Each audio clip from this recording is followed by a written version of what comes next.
Assalamualaikum warahmatullahi wabarakatuh. Semangat pagi, salam dan bahagia. Saya Lili Widayati, CGP Angkatan 9 kelas 216 Kabupaten Tuban, akan memaparkan materi koneksi antar materi modul 3.1 tentang pengambilan keputusan berbasis nilai-nilai kebajikan sebagai pemimpin. Sebuah kutipan dari Bob Tarbert yang menyatakan, "Teaching kids to count is fine, but teaching them what count is best," yang artinya mengajarkan anak menghitung itu baik, namun mengajarkan mereka apa yang berharga atau utama adalah yang terbaik. Dari kutipan di atas, kaitannya dengan proses pembelajaran yang sedang saya pelajari mengandung makna bahwa pendidikan bukan hanya tentang mengajarkan pengetahuan dan keterampilan, tetapi juga tentang menanamkan nilai moral dan karakter yang baik pada anak-anak. Mengajarkan anak menghitung adalah hal yang baik, karena membantu mereka mengembangkan pengetahuan, kemampuan matematika, dan pemecahan masalah.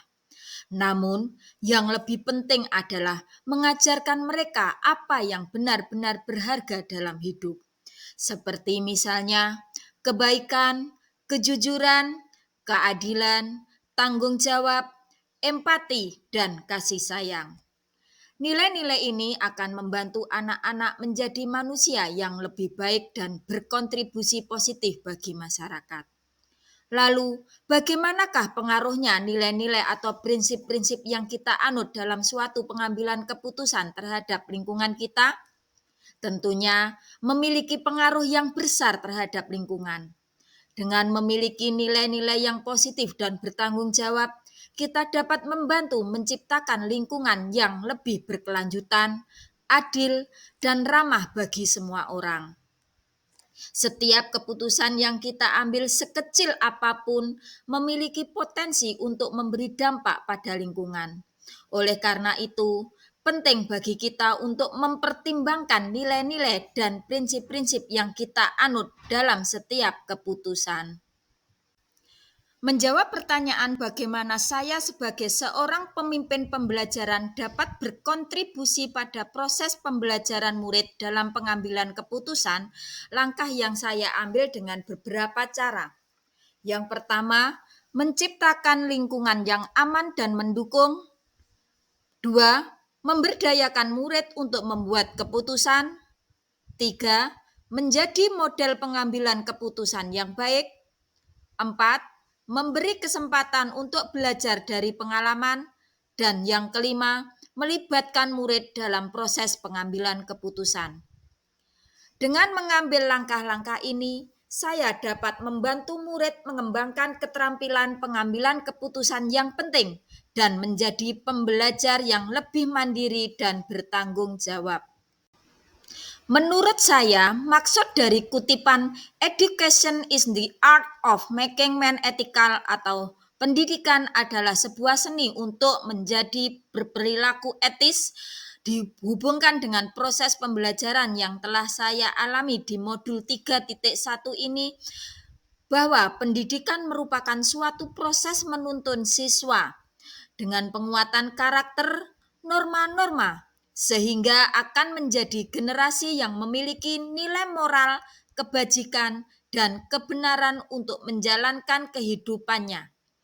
Generasi yang akan datang adalah cerminan pendidikan saat ini yang kita poles menjadi sebuah mahakarya terbaik yang akan mewarnai negeri ini di masa depan.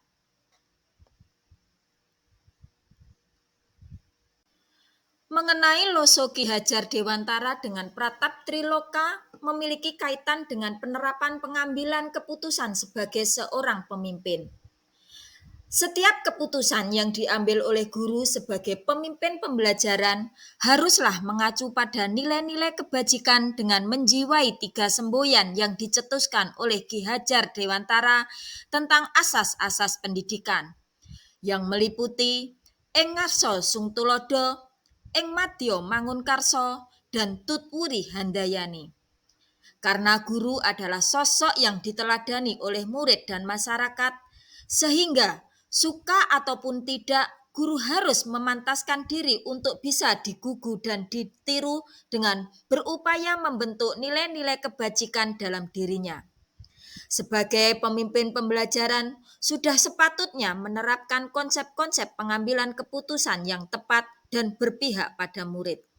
Harus mampu mengambil keputusan yang tepat, arif, bijaksana, dan berpihak pada siswanya. Dalam hal ini tujuannya agar siswa dapat mengembangkan minat, bakat, dan potensi sesuai yang dimilikinya. Dalam lingkungan sekolah akan ditemukan berbagai dilema etika dan bujukan moral.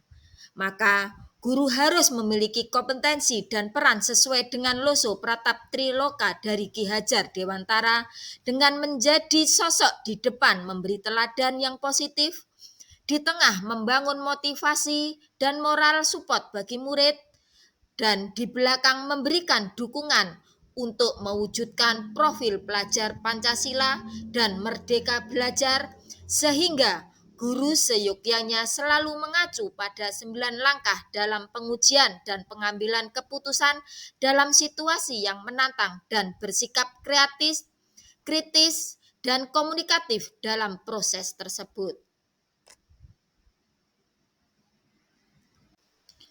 Berbicara tentang nilai-nilai yang tertanam dalam diri kita, tentu sangatlah berpengaruh kepada prinsip-prinsip yang kita ambil dalam pengambilan suatu keputusan. Prinsip-prinsip itu yaitu berpikir berbasis hasil akhir atau end-based thinking, yaitu guru yang kreatif dan memiliki jiwa sosial yang tinggi untuk memiliki hasil yang terbaik.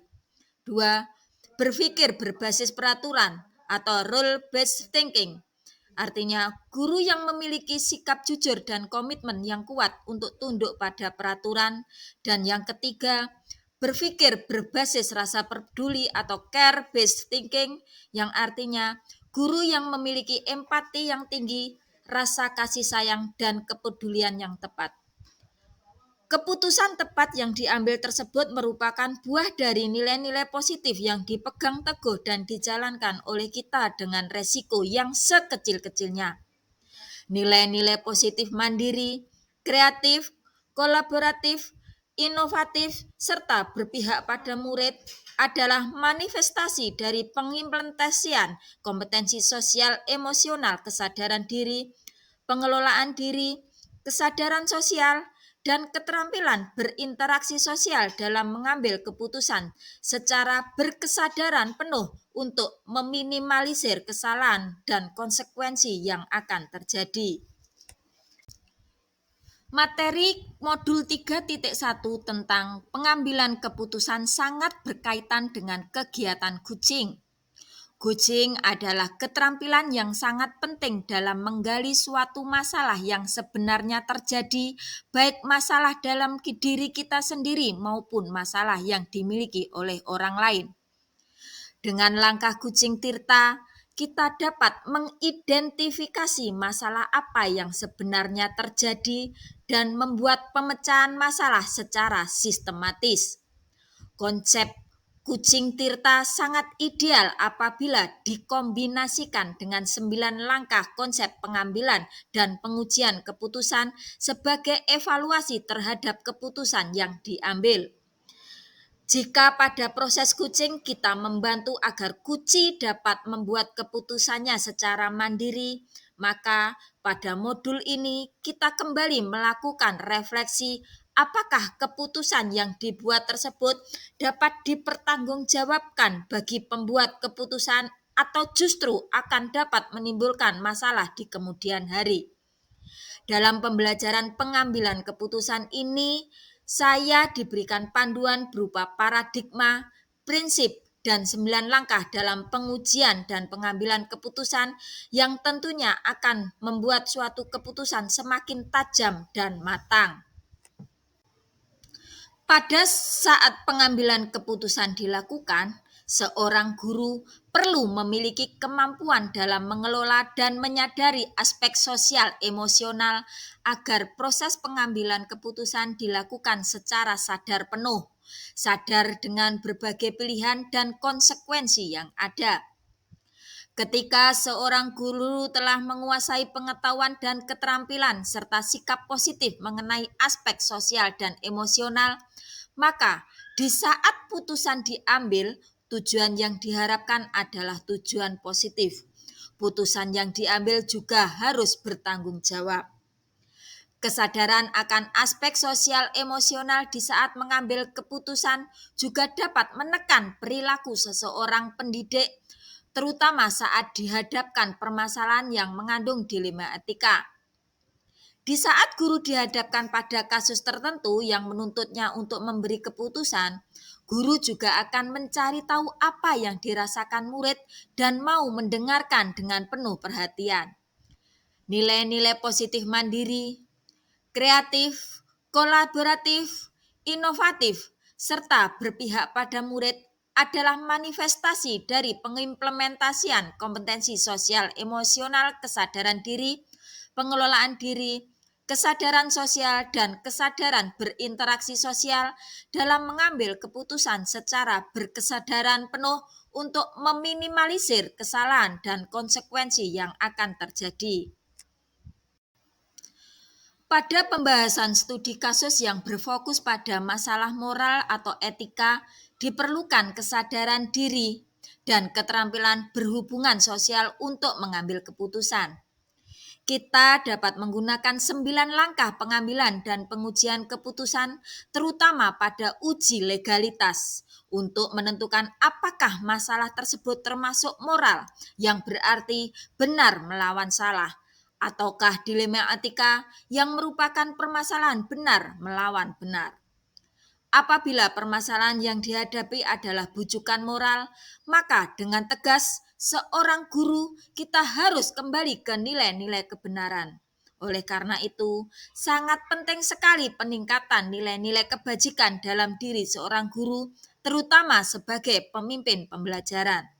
Guru secara tegas mengatakan benar jika hal tersebut memang benar, dan menyatakan salah jika kondisi yang ada di hadapannya adalah sebuah kesalahan. Melalui 9 langkah pengujian keputusan, seorang guru akan dapat menerapkan nilai-nilai kebajikan yang ada dalam dirinya yang berkaitan dengan nilai-nilai yang bertentangan dengan nilai yang dianut. Keputusan yang dihasilkan melalui langkah-langkah yang tepat akan menghasilkan putusan yang tidak beresiko. Terlebih apabila jika masalah yang telah diidentifikasi dengan baik apakah termasuk golongan dilema etika ataukah bujukan moral. Ketika kasus yang dihadapi merupakan tindakan benar lawan salah atau dikenal dengan istilah bujukan moral, maka tidak perlu diragukan jika kebenaran perlu ditegakkan.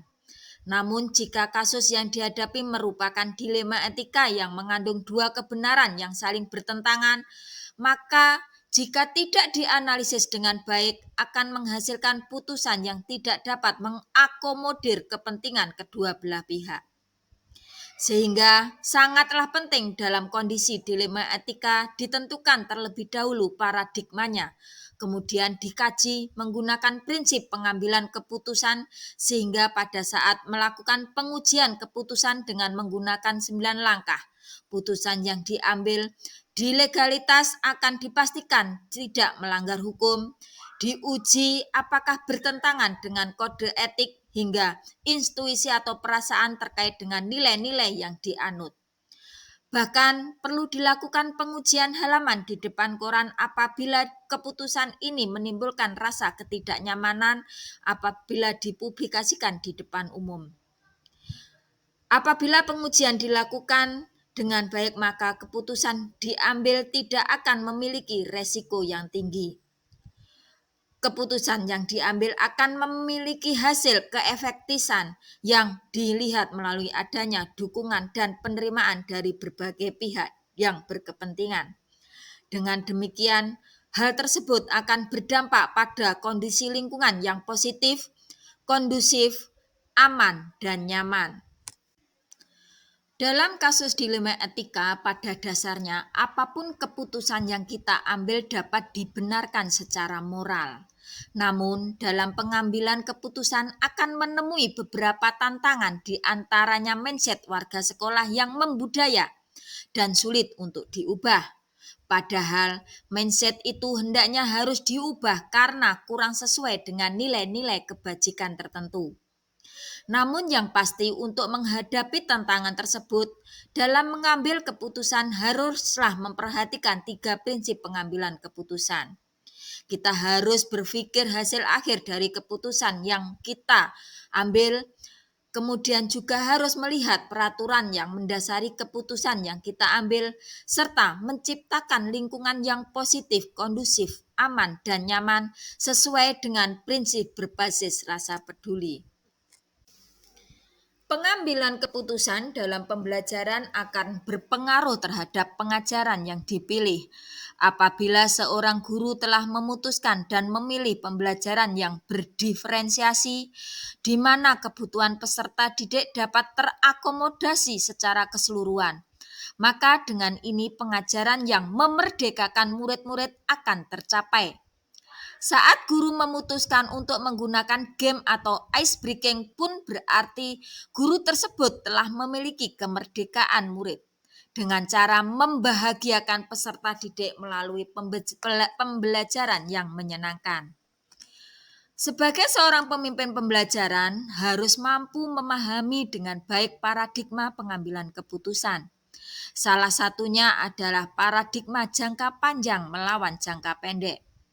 Ketika dihadapkan pada suatu kasus, maka penting bagi seorang pendidik untuk mengkaji secara mendalam apakah keputusan yang diambil untuk peserta didiknya dapat mempengaruhi masa depan muridnya. Apabila dalam mengambil keputusan tidak memperhitungkan dampak jangka panjang, tentunya akan berpengaruh terhadap masa depan anak.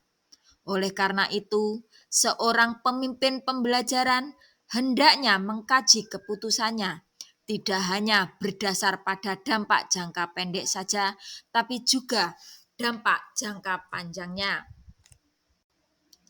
Pengambilan keputusan adalah suatu kompetensi atau skill yang harus dimiliki oleh guru dan harus berlandaskan pada loso Ki Hajar Dewantara yang dikaitkan dengan pemimpin pembelajaran. Pengambilan keputusan harus berdasarkan pada budaya positif dan menggunakan alur bagja yang akan mengantarkan pada lingkungan yang positif, kondusif, aman, dan nyaman. Dalam pengambilan keputusan, seorang guru harus memiliki kesadaran penuh untuk mengantarkan muridnya menuju profil pelajar Pancasila. Dalam berjalannya menuju profil pelajar Pancasila, ada banyak dilema etika dan bujukan moral, sehingga diperlukan panduan 9 langkah pengambilan dan pengujian keputusan untuk memutuskan dan memecahkan suatu masalah agar keputusan tersebut berpihak pada murid demi terwujudnya merdeka belajar. Dalam menjalankan proses pengujian keputusan yang diambil dapat didukung melalui kegiatan coaching, agar penelusuran potensi atau informasi yang digali bisa didapatkan dengan maksimal. Melalui kegiatan coaching akan dapat dihasilkan analisis dan pengujian yang lebih mendalam. Segala bentuk keputusan yang diambil sebagai pemimpin pembelajaran harus didasarkan pada loso pendidikan, menuntun seluruh kodrat alam dan kodrat zaman pada peserta didik agar dapat mencapai kebahagiaan dan keselamatannya.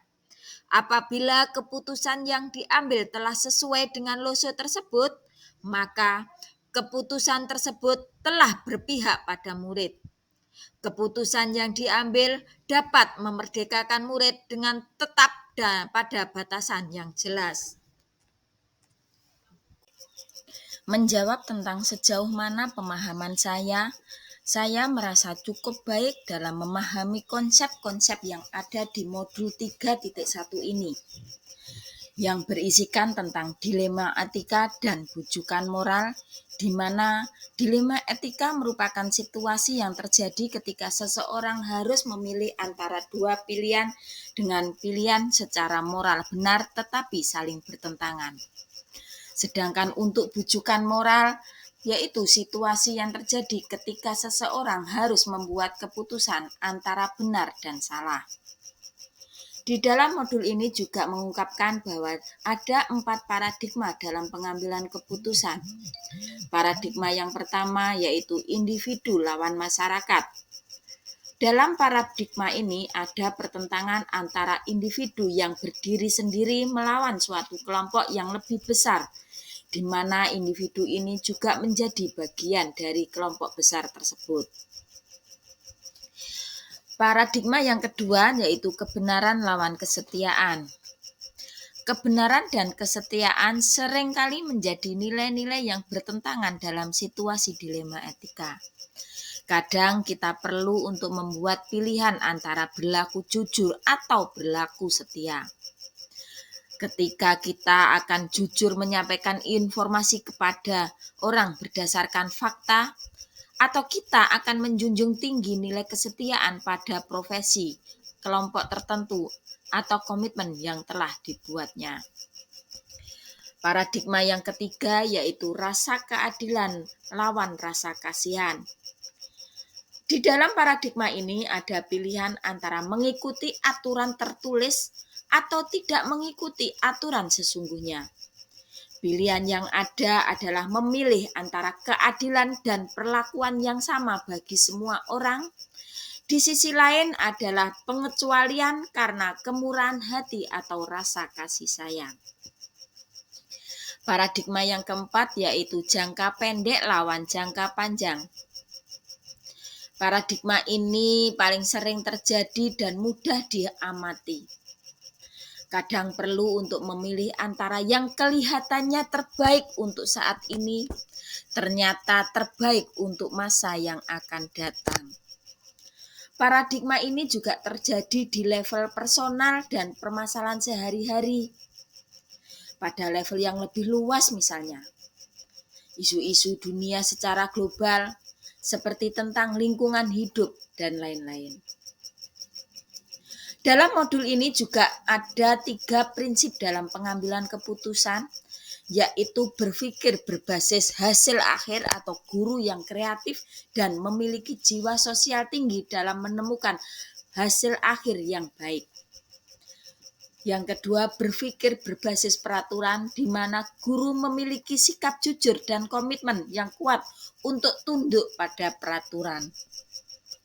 Dan yang ketiga adalah prinsip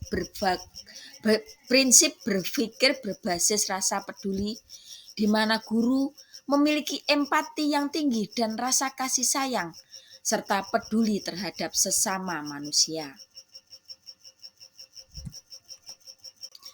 Mengenai 9 langkah pengambilan dan pengujian dalam keputusan, di sini kita akan menyusun beberapa urutan yang memandu saya dalam mengambil keputusan dalam situasi dilema etika yang membingungkan, karena adanya beberapa nilai yang telah bertentangan.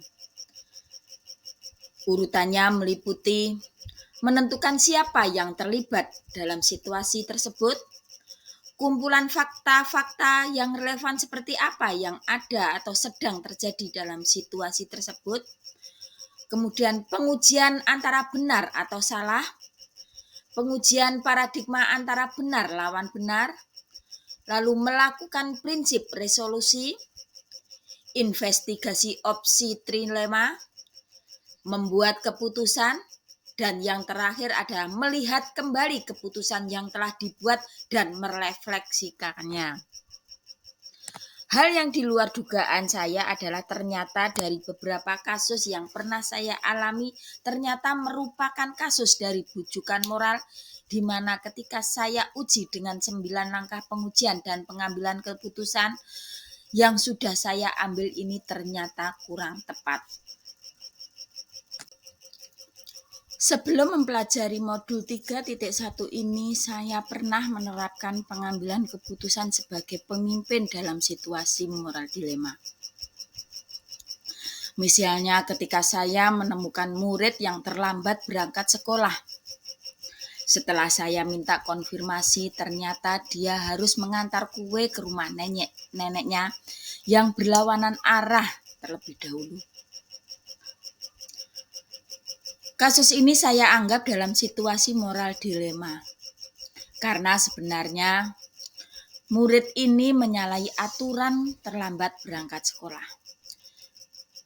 Namun di sisi lain murid ini telah melakukan kebenaran, yaitu membantu orang tua untuk mengantar kue kepada neneknya. Sehingga pada saat itu saya memilih untuk mengizinkan murid saya masuk ke kelas tanpa memberikan konsekuensi atau hukuman yang mendidik.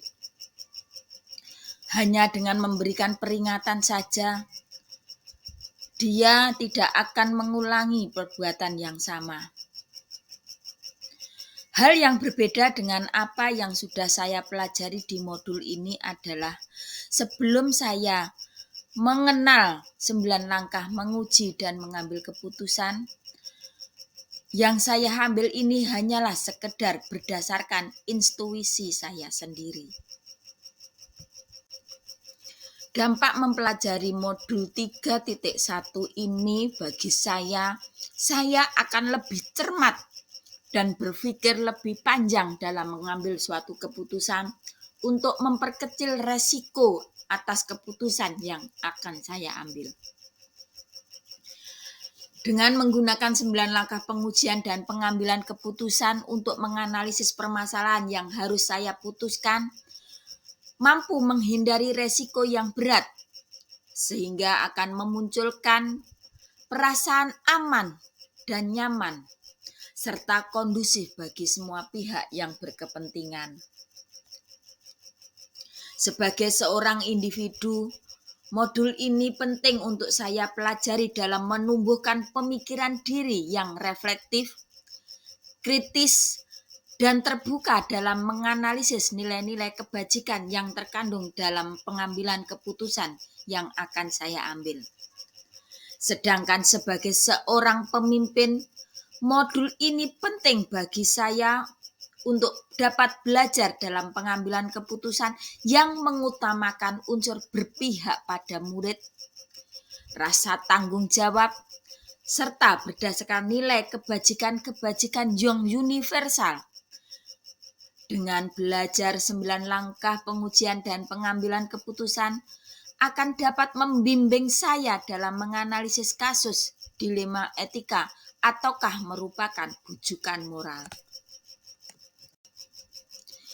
Kesimpulan dari modul 3.1 ini penting dalam pengambilan keputusan berbasis nilai-nilai adalah dapat membantu saya menjalani hidup yang lebih selaras dengan diri sendiri, membangun hubungan komunikasi yang lebih kuat dengan sesama, serta belajar menjadi pemimpin organisasi yang lebih efektif.